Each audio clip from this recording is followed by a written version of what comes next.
Voilà, on va ouvrir l'Écriture ensemble et nous allons dans l'Ancien Testament. La Bible nous dit qu'un jour, lorsque Jésus va entendre un centurion,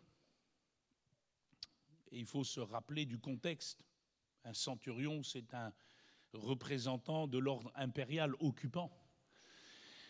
C'est aussi un étranger aux alliances. Et lorsqu'il a entendu ce centurion, la Bible nous dit qu'il fut dans l'étonnement.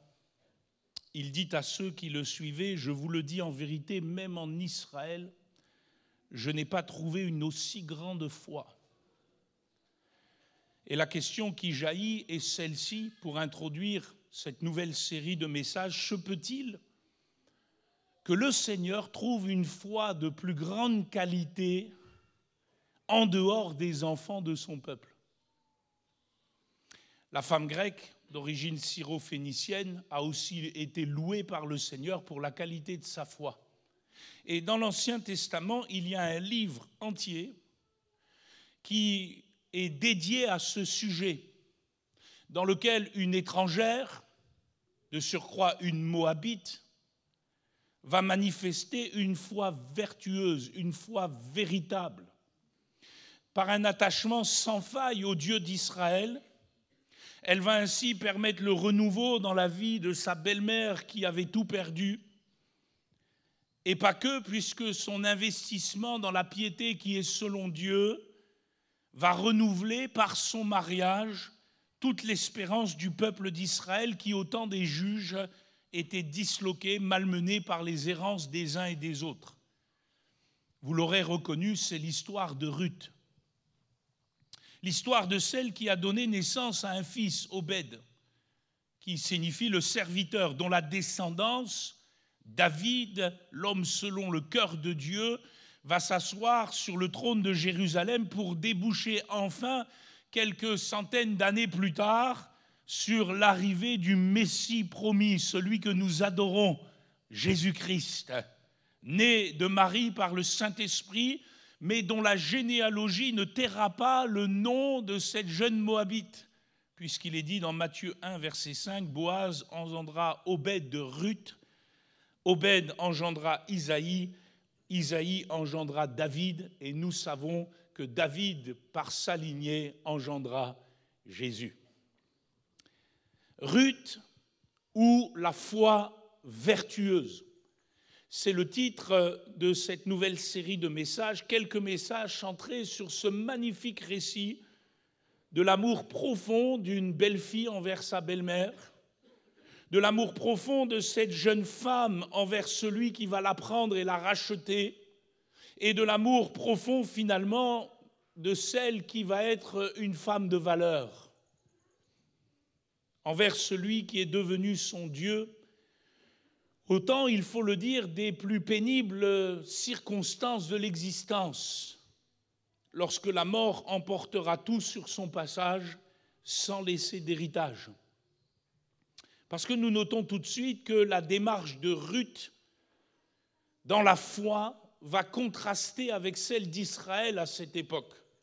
Quelqu'un le dira ainsi, ce que le peuple élu aurait dû faire, Ruth le fait dans des circonstances beaucoup plus difficiles. Israël aurait dû s'attacher à l'Éternel, car celui-ci avait accompli des prodiges pour le libérer d'Égypte. Au lieu de cela, chaque génération va s'éloigner davantage de lui. Par contre, Ruth s'approche de l'Éternel alors qu'elle n'a jamais vu un prodige et qu'elle vient même de perdre son mari. Et nous allons donc ouvrir le tout premier chapitre de ce livre, coincé dans nos Bibles entre le livre des Juges et les deux livres de Samuel, jonction nécessaire, littéraire, spirituelle, entre l'époque ténébreuse, orageuse des Juges, où chacun faisait ce qui lui semblait bon, et l'époque un peu plus radieuse de l'unification des tribus d'Israël, sous l'égide du prophète Samuel, et puis ensuite sous l'égide de l'homme selon le cœur de Dieu. Il est écrit, Ruth chapitre 1er, verset 1er, « Du temps des juges, il y eut une famine dans le pays. » Et je m'arrête là. Le décor est planté là. Et comme vous le savez, le temps des juges n'est pas la belle époque. Juge donne l'impression d'être une histoire fermée sur elle-même où chacun ne regarde qu'à ses intérêts. Une histoire sans avenir. Et on peut dire même, si vous avez bien lu votre livre des juges, une histoire d'autodestruction. C'est la triste fin de ce livre. Dans une situation spirituelle, sociale, économique, politique, sans dessus-dessous. Mika en Éphraïm et son entreprise hasardeuse n'ont permis qu'aux Danites d'installer l'idolâtrie dans le pays.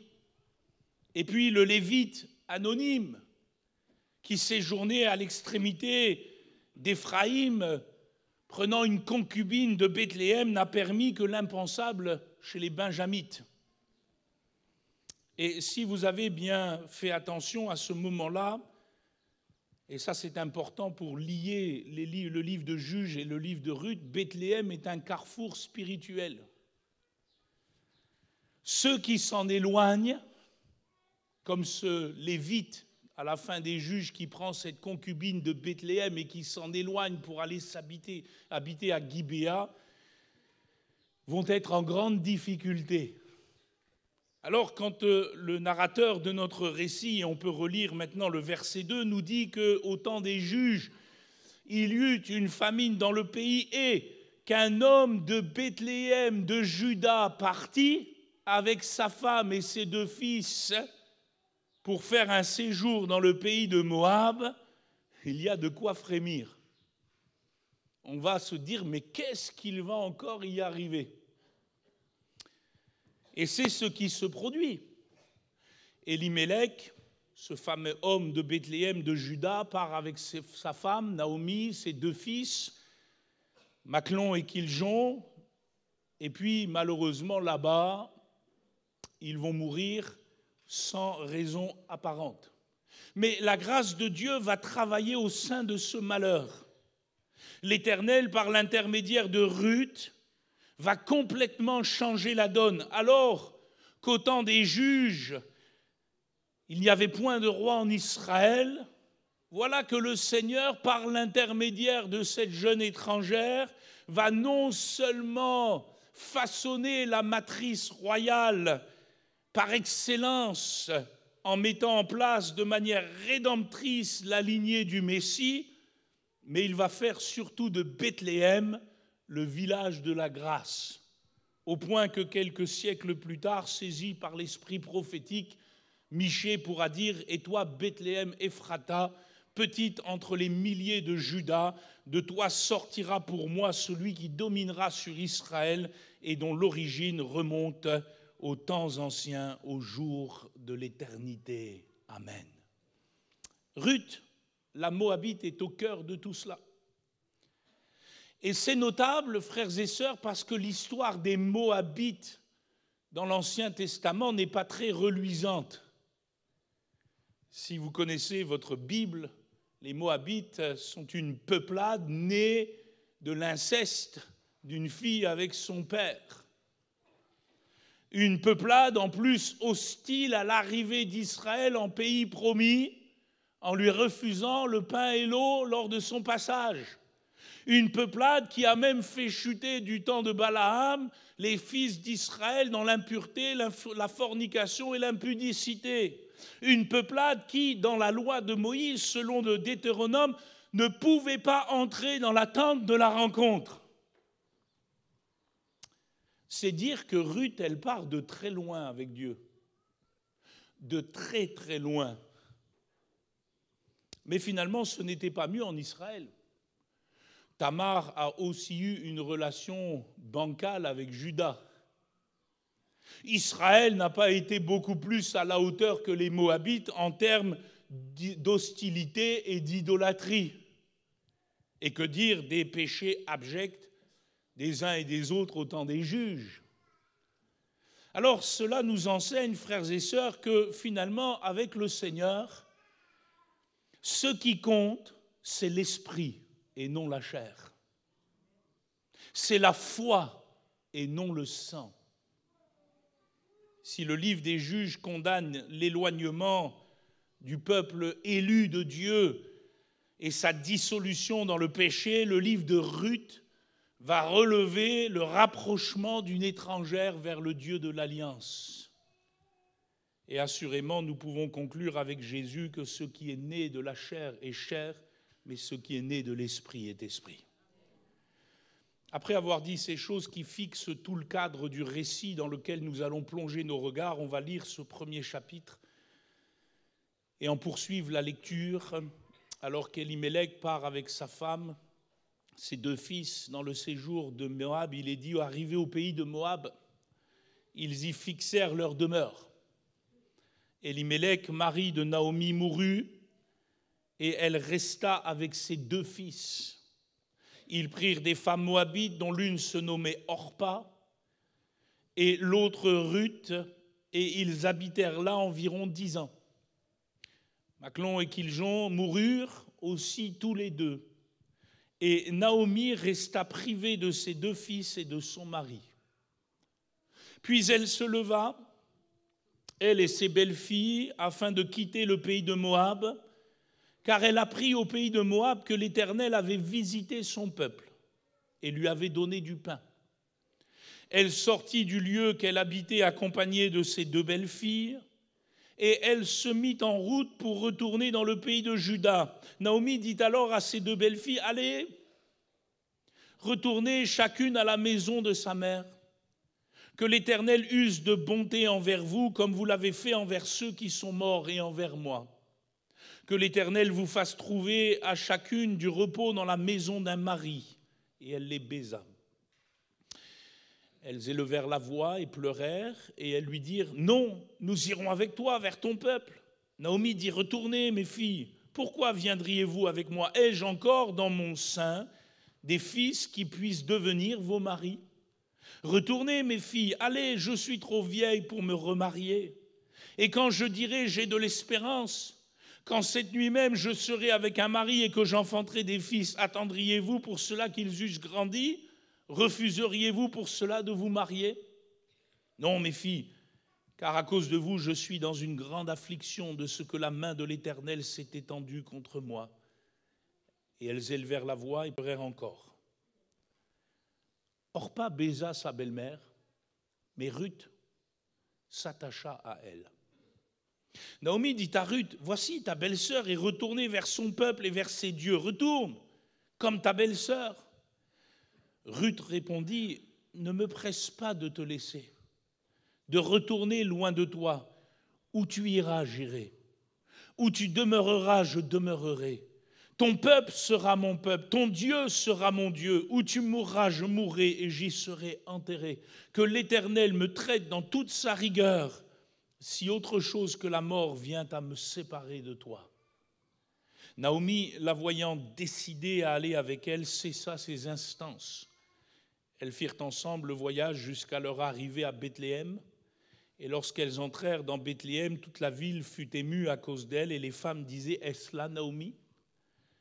Elle leur dit, « Ne m'appelez pas Naomi, appelez-moi Mara, car le Tout-Puissant m'a rempli d'amertume. J'étais dans l'abondance à mon départ, et l'Éternel me ramène les mains vides. Pourquoi m'appelleriez-vous Naomi, après que l'Éternel s'est prononcé contre moi et que le Tout-Puissant m'a affligé ?» Ainsi revinrent du pays de Moab Naomi et sa belle-fille Ruth, la Moabite. Elles arrivèrent à Bethléem au commencement de la moisson des orges, et nous pouvons tous dire Amen. 2 versets clés dans ce chapitre, verset 14, verset 18. Orpa baisa sa belle-mère, mais Ruth s'attacha à elle.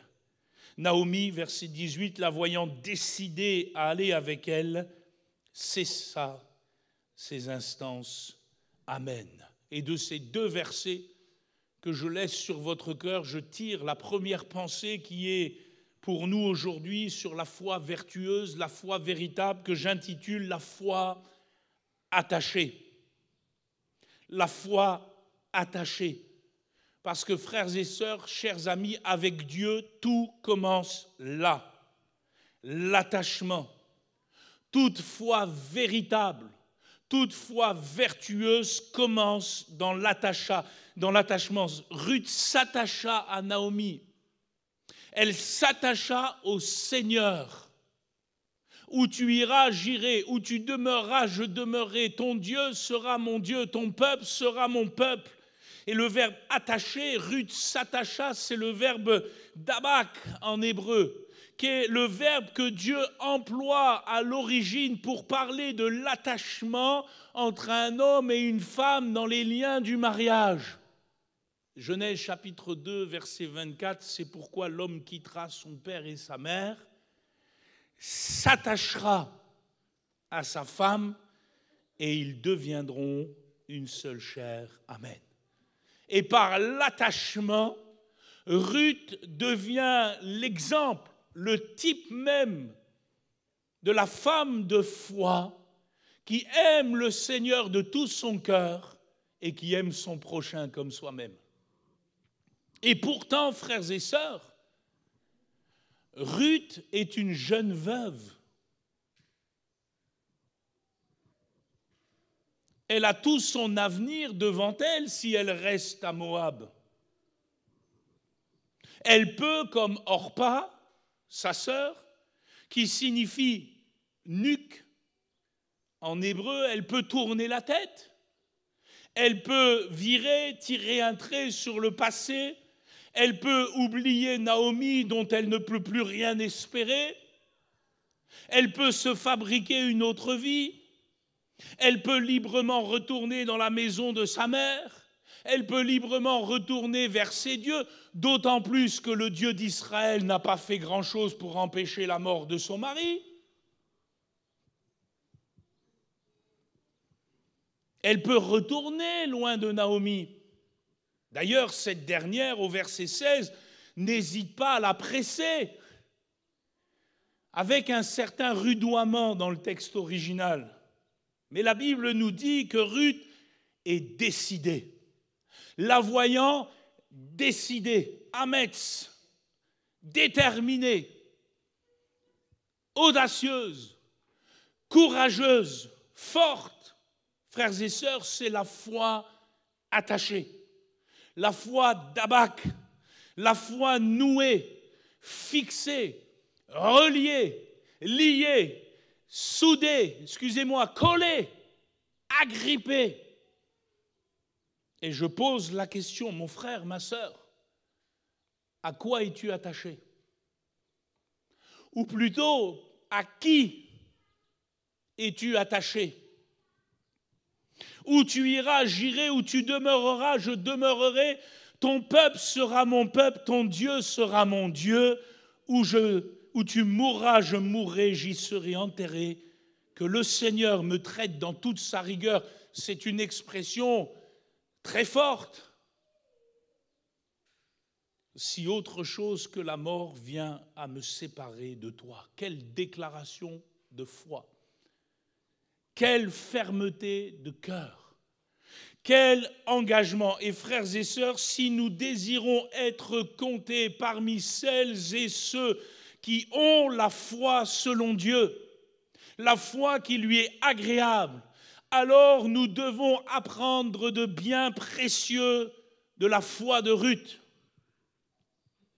Qu'est-ce que la foi attachée? Qu'est-ce que la foi qui se lie à Jésus-Christ? Qu'est-ce que la foi qui se rallie au royaume de Dieu? Qu'est-ce que la foi qui s'identifie au Dieu d'Abraham, d'Isaac et de Jacob? Qu'est-ce que la foi qui se nourrit d'engagement pour dire où tu iras, j'irai, où tu demeureras, je demeurerai? C'est premièrement, frères et sœurs, et j'ai 2 points ce matin, c'est premièrement la foi qui refuse toute logique de ce monde. Parce que regardez au verset 8 et 9, Naomi dit à ses 2 belles-filles, « Allez, retournez chacune à la maison de votre mère, que l'Éternel use de bonté envers vous, comme vous l'avez fait envers ceux qui sont morts et envers moi, que l'Éternel vous fasse trouver à chacune du repos dans la maison d'un mari. Et en disant cela, Naomi n'est pas mesquine. Je pense qu'elle est même rationnelle. Elle est logique. Elle est même bienveillante. Elle est quelque peu avenante, soucieuse de l'avenir de ses deux belles-filles. Sont-elles encore ses belles-filles alors que ses enfants sont morts? La logique veut qu'elle se remarie. Elle n'a plus rien à leur offrir. D'ailleurs, elle va le confesser aux femmes de Bethléem quand elle va revenir dans le village de la grâce. Ses mains sont vides. Humainement parlant, sur le chemin de Naomi, il n'y a que de la douleur, il n'y a que de la peine, il n'y a que de la pression, il n'y a que de la tristesse, il n'y a que de l'arrassement de l'âme puisqu'elle est amère. Et Naomi ne veut pas entraîner Orpa et Ruth dans son malheur. Elle va donc chercher logiquement à les libérer. Et même lorsque ces dernières insistent pour rester avec elle, nous l'avons lu, peut-être on peut le relire au verset 11, elle va même en rajouter une couche puisqu'elle va dire « Retournez mes filles ». Pourquoi viendriez-vous avec moi? Ai-je encore dans mon sein des fils qui puissent devenir vos maris? Retournez mes filles, allez, je suis trop vieille pour me remarier. Et quand je dirai j'ai de l'espérance, parce que Dieu est capable de susciter une postérité à une femme de 99 ans dans la Bible. Quand cette nuit même, je serai avec un mari et que j'enfanterai des fils, attendriez-vous pour cela qu'ils eussent grandi? Refuseriez-vous pour cela de vous marier? Non, mes filles, il n'y a rien de logique dans tout ça. Il n'y a rien de possible dans tout ça. À cause de vous, je suis dans une grande affliction de ce que la main de l'Éternel s'est tendue contre moi. Partez, retournez, je vous libère. C'est logique. Le chemin de la logique, c'est là-bas. C'est là que Dieu veut que tu sois, là-bas. Il va t'aider là-bas. Et finalement, on comprend que la logique voudrait que tout s'arrête là.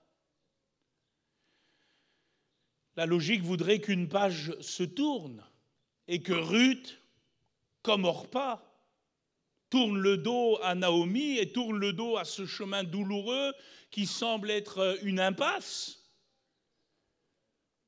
et d'aller dans quelque chose de nouveau. Moi, je pense que 99% des gens auraient fait comme Orpa. Non? C'est logique. Mais Ruth s'attacha à elle. Ruth abandonne même l'idée d'un remariage. Elle s'oublie. Elle est prête à suivre Naomi jusque dans le cœur de son malheur et demeurer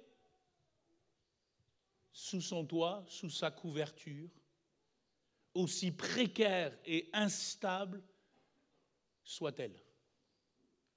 Je pose la question, l'auriez-vous fait? Alors ne jetons pas trop vite la pierre à Orpa. Rien dans la Bible ne nous oblige à penser qu'elle n'était pas très spirituelle ou pas très ceci ou cela. Orpa, elle fonctionne simplement selon la logique de ce monde. Ce n'est pas la foi qui pousse Orpa. Tout comme ce n'est pas la foi qui pousse Naomi à revenir à Bethléem. C'est la nécessité qui pousse les deux. Orpa est poussée par la nécessité de se créer un nouvel avenir en retournant chez elle. Et Naomi n'a plus le choix que de retourner à Bethléem par nécessité. La seule qui a la foi au milieu de tout cela, c'est Ruth. Et elle nous renvoie inexorablement à un passage des évangiles qui doit nous toucher, nous percuter, nous bouleverser, où il est écrit dans Luc chapitre 9, verset 57, « Pendant qu'ils étaient en chemin, un homme dit à Jésus, « Seigneur, je te suivrai partout où tu iras. » Il y a un écho à Ruth là. Jésus lui répondit, « Les renards ont des tanières et les oiseaux du ciel ont des nids, mais le Fils de l'homme n'a pas un lieu où il puisse reposer sa tête. » Il dit à un autre, « Suis-moi » et il répondit, « Seigneur, permets-moi d'aller d'abord ensevelir mon Père. » Ah, mes fils, ce que vous avez fait quand mes fils sont morts. Jésus lui dit, laisse les morts ensevelir leurs morts. Et toi, va annoncer le royaume de Dieu. Un autre dit, je te suivrai, Seigneur, mais permets-moi d'aller d'abord prendre congé de ceux de ma maison. Retournez vers la maison de votre mère. Et Jésus lui répondit, quiconque met la main à la charrue et regarde en arrière n'est pas propre au royaume de Dieu. Amen. Jésus décourage ici ouvertement celles et ceux qui veulent s'attacher à lui sans en mesurer le prix. Parce que si Naomi aura quand même à Bethléem un toit pour reposer sa tête, d'ailleurs elle aura même un terrain à revendre, celui de son défunt, que Boaz rachètera.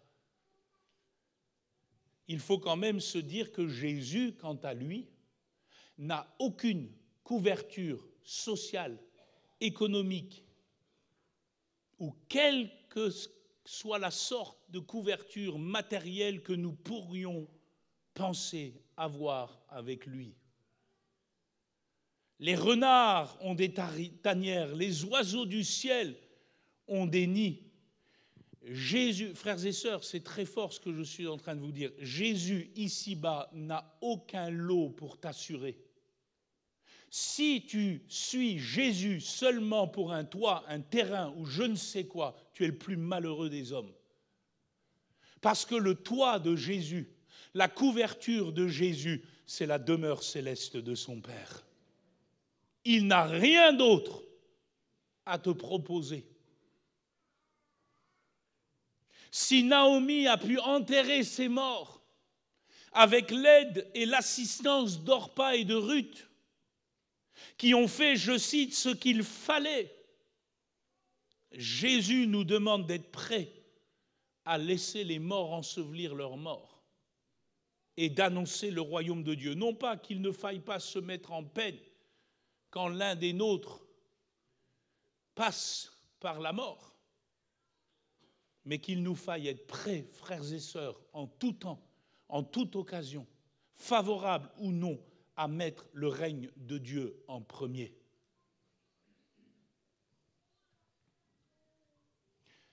Pas étonnant alors que si Naomi insiste pour que Ruth fasse comme Orpa et retourne vers les siens, Jésus ne nous permette même pas de prendre congé de ceux de nos maisons, mais de considérer comme il le fera lui-même, comme il le dira lui-même, que nos frères, nos sœurs, nos pères et nos mères, ce sont ceux qui font la volonté de Dieu.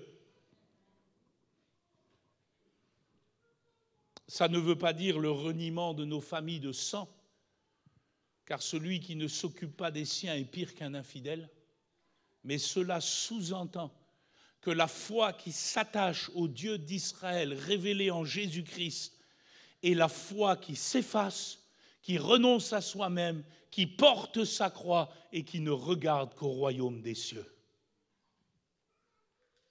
Et frères et sœurs, face à une telle foi vertueuse, la providence de Dieu Parce que vous remarquerez que tout le dessein de Dieu, pour sa gloire, mise en route dans la vie de Ruth et par répercussion dans celle de Naomi et de tout le peuple d'Israël, n'a pu se manifester au grand jour qu'à partir du moment où cette jeune Moabite, pleine d'avenir dans son pays, s'est obstinée, a été déterminée à suivre sa belle-mère dans ce qui pourtant semblait n'être qu'un chemin de douleur, qu'un chemin étroit et resserré, qu'un chemin où il n'y avait rien ici-bas pour elle. Mais dans une intégrité de cœur, dans sa démarche. Alors à partir de là, un autre passage des évangiles surgit. Marc chapitre 10, verset 28. Pierre se mit à dire à Jésus, « Maître, voici nous avons tout quitté et nous t'avons suivi. » Jésus répondit, « Je vous le dis en vérité, il n'est personne qui, ayant quitté à cause de moi et à cause de la bonne nouvelle, sa maison ou ses frères, ou ses sœurs, ou sa mère, ou son père, ou ses enfants, ou ses terres, ne reçoivent au centuple. Présentement, dans ce siècle-ci, des maisons, des frères, des sœurs, des mères, des enfants, des terres avec des persécutions, et dans le siècle à venir, la vie éternelle. » Nous aurons tous à faire ce choix. Lorsque le Seigneur m'a demandé de tout quitter à Reims, dans l'assemblée que je m'occupais, où tout fonctionnait, où je venais de faire ramener mon père, qui était en fin de vie, après avoir servi dans une autre assemblée à Caen, et de l'avoir mis dans un logement pour pouvoir m'occuper de lui, quand mon Dieu qui est au ciel m'a dit « Tu quittes tout et tu vas parce que la porte s'ouvre »,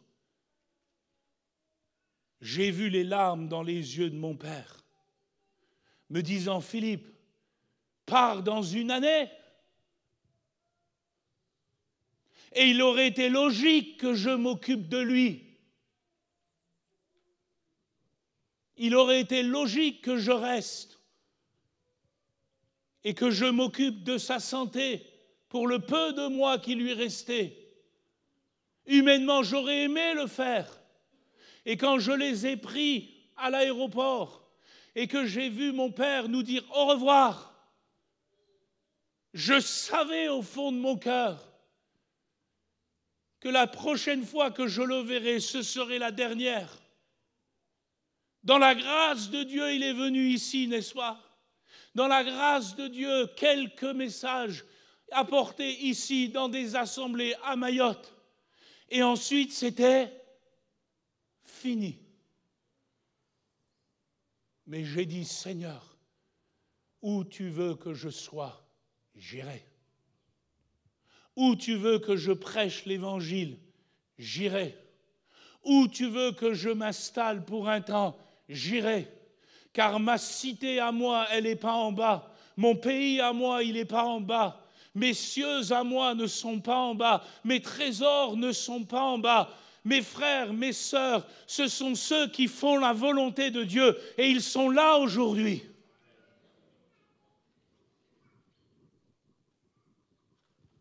Mon frère, ma sœur, si tu n'es pas prêt à cela pour Jésus, il te manque une dimension de foi. Et pour cela, il faut refuser la logique de ce monde. Il faut arriver au point de non-retour, d'avoir vraiment tout quitté pour le Seigneur. Moi, je le dis souvent et je le dis toujours à ceux qui sont en stage pastoral avec moi. Ce n'est pas une baraque qui nous attache au ministère. Achète une maison si tu veux. J'en ai une en métropole et elle me cause bien des soucis.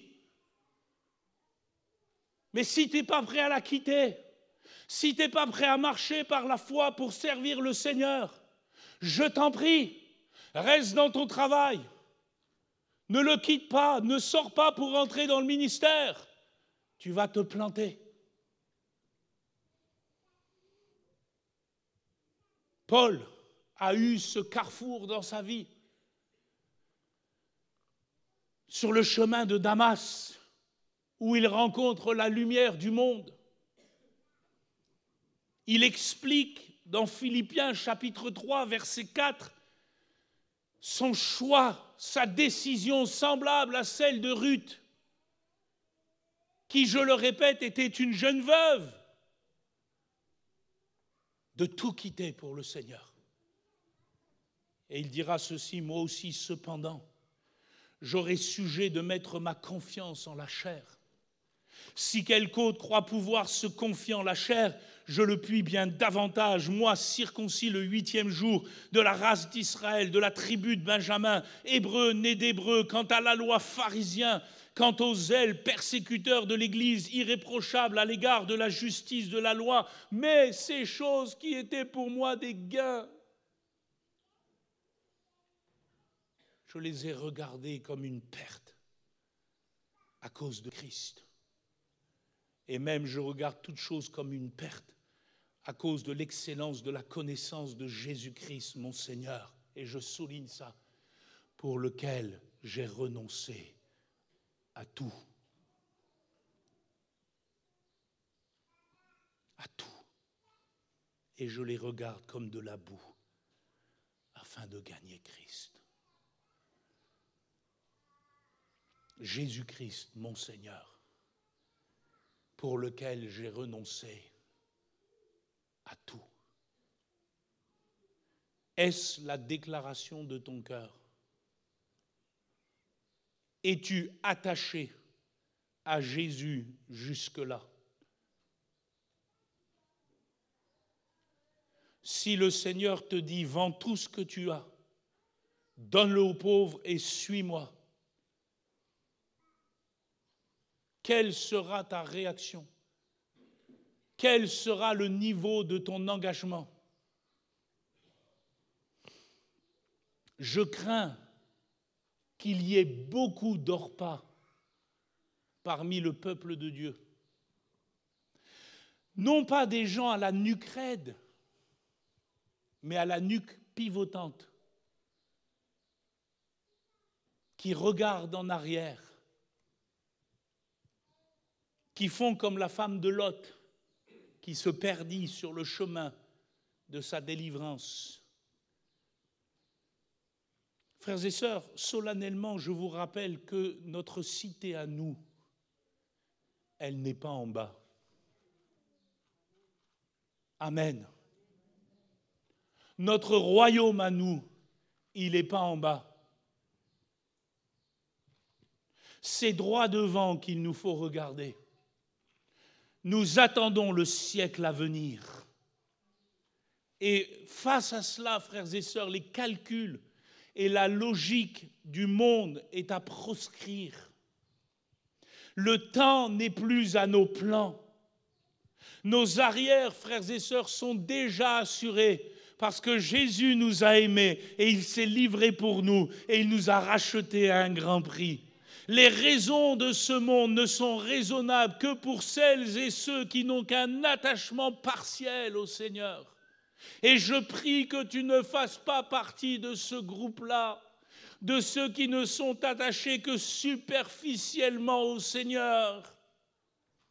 Et de toute façon, la fin et les temps de la fin démontrera quelle est la qualité de ton engagement.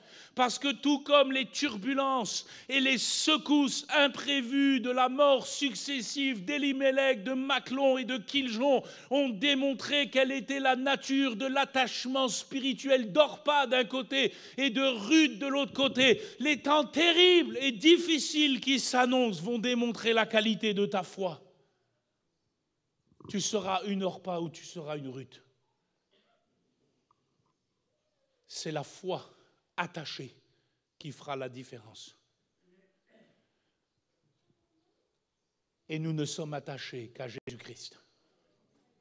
Tout comme Ruth n'était attachée qu'à Naomi. Le reste, c'est que du blabla évangélique. Parce que deuxièmement, la foi vertueuse est aussi la foi qui refuse toute assimilation à ce monde. Regardez comment Ruth se détache de son monde, complètement, sans dire un mot, et comment elle s'assimile au peuple d'Israël. Je relis versets 16 et 17, « Où tu iras, j'irai. Où tu demeureras, je demeurerai. Ton peuple sera mon peuple, ton Dieu sera mon Dieu. Où tu mourras, je mourrai, et j'y serai enterré. » Elle envisage même son dernier souffle comme faisant partie de ce mouvement de foi et de nouvelle identité. Parce que Ruth, la Moabite, s'efface. Et elle va devenir, par la providence de Dieu, par le miracle de Dieu, par la grâce de Dieu, Ruth, la femme de Boaz, la mère d'Obed, l'arrière-grand-mère de David. L'assimilation est complète. D'ailleurs, vous remarquerez que plus jamais elle ne sera appelée Ruth, la Moabite, à la fin de son récit. Elle sera appelée par Dieu dans la généalogie de son fils bien-aimé en qui il a mis toute son affection, tout simplement Ruth. Matthieu chapitre 1, verset 5. Comme si elle a toujours fait partie du peuple d'Israël, au point que bon nombre de croyants pensent que Ruth était même une Hébreuse, une Juive. Mais elle était Moabite. Ce que je veux souligner par là avec vous, frères et sœurs, c'est que la décision de Ruth de s'attacher à Naomi et à l'Éternel va l'amener dans un monde nouveau, avec d'autres pratiques, d'autres codes, d'autres manières d'être, d'autres manières de faire, une toute nouvelle identité. D'ailleurs, elle devra même être guidée dans ce monde nouveau par Naomi elle-même, car sur le plan de la loi de Dieu, elle est novice. Elle ne sait pas comment le glanage se fait. Elle ne sait pas comment elle doit se coucher aux pieds de Boaz pour que ce dernier étende son aile sur elle. Elle ne sait pas ce qu'elle a droit, ce qu'elle n'a pas droit. Elle devra tout apprendre. Et c'est aussi cela la foi vertueuse. C'est aussi cela la foi attachée. Parce que, frères et sœurs, notre Bethléem à nous, c'est le royaume de Dieu. Nous y entrons par la foi et la nouvelle naissance dans un attachement complet au Fils de Dieu et un détachement complet à ce monde. Et il est souvent là le bas qui blesse. Certains sont encore amarrés à quelque chose de ce monde. Mais nous quittons tout pour suivre Jésus. Et finalement, il faut le dire, nous ne savons pas trop grand-chose du royaume qui nous attend. Ce faisant, nous sommes appelés à nous comporter d'une manière digne de l'Évangile. Nous sommes appelés à savoir nous conduire dans la maison de Dieu. Et tout cela ne peut se faire que si nous refusons d'être assimilés à autre chose qu'à Christ et à son royaume. Où tu iras, j'irai, où tu demeureras, je demeurerai, ton peuple sera mon peuple, ton Dieu sera mon Dieu, où tu mourras, je mourrai, j'y serai enterré. En sociologie, ça s'appelle l'acculturation. C'est-à-dire le processus par lequel une personne ou un groupe de personnes assimile une nouvelle culture. Et que vous le vouliez ou non, le royaume de Dieu est un autre monde. Le royaume de Dieu n'a rien à voir avec ce monde. Le royaume de Dieu demande une autre culture, qui est la culture de la foi, qui est la culture de la piété selon Jésus-Christ. Le royaume de Dieu déplace nos conceptions, déplace nos présupposés, déplace nos visions. Le royaume de Dieu a ses propres lois, ses propres principes, ses propres codes de conduite, ses propres exigences, ses propres attentes, ses propres manières d'être et de faire. Celui qui en est le roi, le seul, l'unique, le véritable, qui est né à Bethléem, en a fixé le cadre. C'est sa parole. Relisez le sermon sur la montagne. Vous verrez le cadre du royaume de Dieu. C'est son monde. Et mon frère, ma sœur, cher ami, jeune homme, jeune fille, à partir du moment où tu décides de t'attacher au Seigneur, tu décides de couper les amarres avec ce monde et la culture de ce monde, et tu décides d'apprendre à vivre selon le monde de Jésus-Christ. Ce n'est pas toi qui en fixe les règles, c'est ton Seigneur, c'est ton Maître. Tu ne vis plus pour toi-même, tu vis pour celui qui t'a aimé. Tu ne t'appartiens plus toi-même. En faisant allégeance au Fils de Dieu, nous avons de facto décidé, comme Ruth, de passer d'un monde à l'autre. C'est la foi attachée. Je ne suis plus attaché aux coutumes et aux cultures de ce monde. Je m'en contrefiche. Je le répète, mes frères, mes sœurs, mon père, ma mère, ce sont ceux qui font la volonté de Dieu sur toute la surface de la terre. Qu'ils soient chinois, américains, africains, arabes, oreilles, qu'importe. Notre culture à nous, c'est Jésus-Christ. Le reste, ça passe. Le monde passe. Et ses convoitises aussi. Nous sommes attachés aux principes et aux valeurs du royaume de Dieu. Qu'importe ce qu'en pensent les grands de ce monde. Qu'importe ce qu'en pensent les grandes philosophies, les grandes idéologies, les grandes idées de ce monde. Ils me font rire. Quand on voit ce qu'on voit, j'en ris solennellement. Parce que rien de ce qui est dans le monde ne transforme l'homme. Rien de ce qui est dans le monde ne change le cœur de l'homme. Rien de ce qui est dans le monde ne délivre l'homme de l'empire du péché et de Satan. Mais Jésus-Christ le fait par la puissance du Saint-Esprit. Alors je ne prêche que le royaume de Dieu. Je ne veux vivre que le royaume de Dieu. J'attends de la cité céleste celui qui est mon Seigneur et mon Sauveur, celui qui transformera le corps de mon humiliation en le rendant semblable au corps de sa gloire par le pouvoir qu'il a de s'assujettir toutes choses. J'ai renoncé à tout. As-tu bien renoncé à tout ? Assure-toi d'avoir renoncé à tout. Parce que n'entrera dans le règne de Dieu que les membres de son royaume.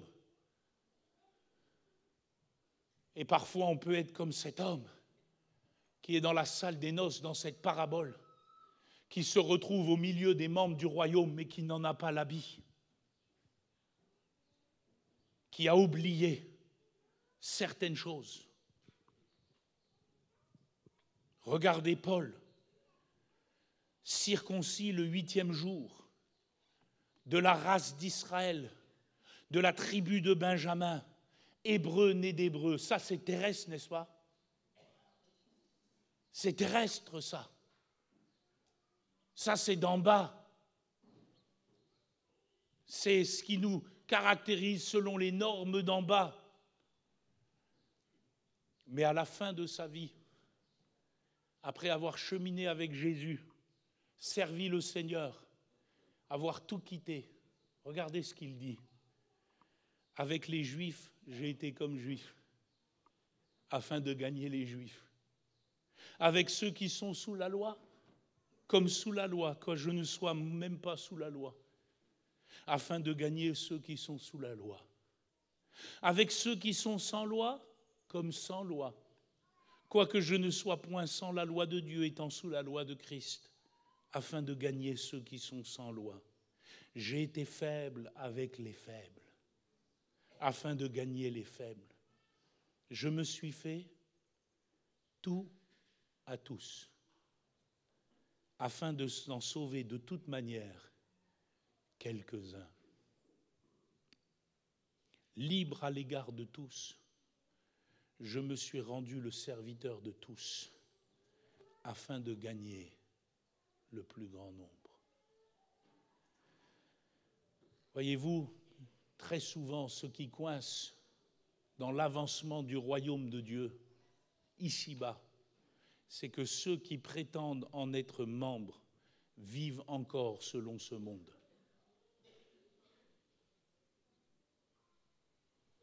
Et c'est dommageable pour l'évangile de Jésus-Christ. Parce que dans l'évangile de Jésus-Christ, il n'y a plus de juifs, il n'y a plus de grecs, il n'y a plus d'hommes, il n'y a plus de femmes, il n'y a plus de moabites, il n'y a plus de benjaminites, il n'y a plus de danites, il n'y a plus d'éphréamites, il n'y a plus de savants, il n'y a plus de barbares, il n'y a plus de ceci, il n'y a plus de cela, il n'y a plus de nous on fait comme ci, nous on fait comme ça. Dans le royaume de Dieu, il n'y a que Jésus-Christ et son corps, qu'est l'Église du Dieu vivant. Et si je veux m'assimiler au chef, à Christ, alors de facto, je dois comprendre ce qu'est être membre de son corps, selon les normes de sa parole.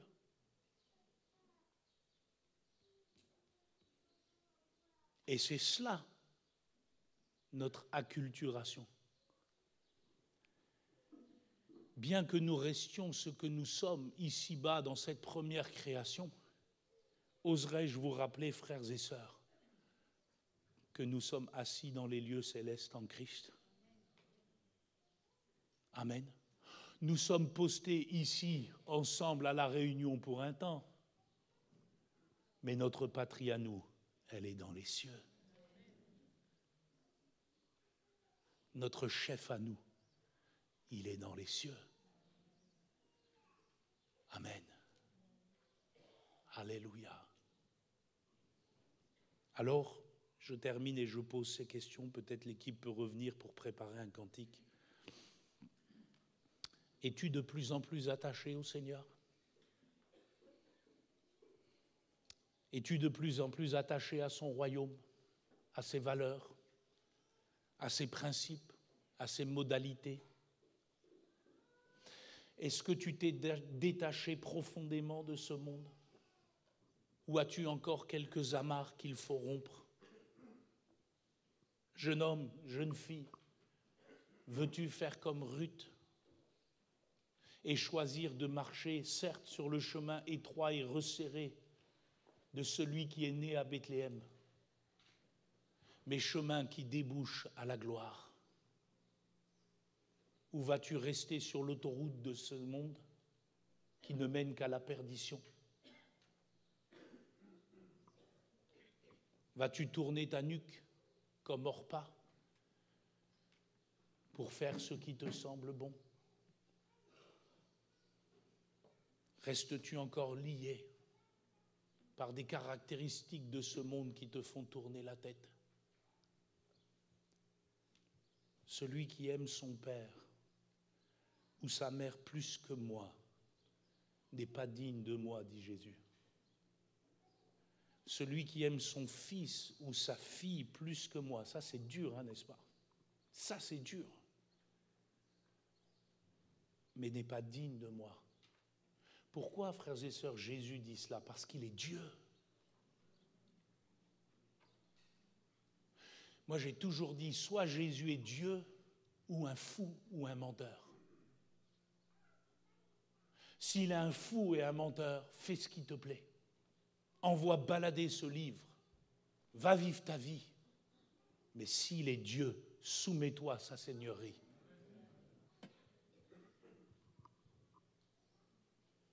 Celui qui ne prend pas sa croix et ne me suit pas n'est pas digne de moi. Celui qui conservera sa vie la perdra. Mais celui qui perdra sa vie. Vous voyez, Ruth, elle a perdu sa vie sur le chemin qui l'a amenée à Bethléem.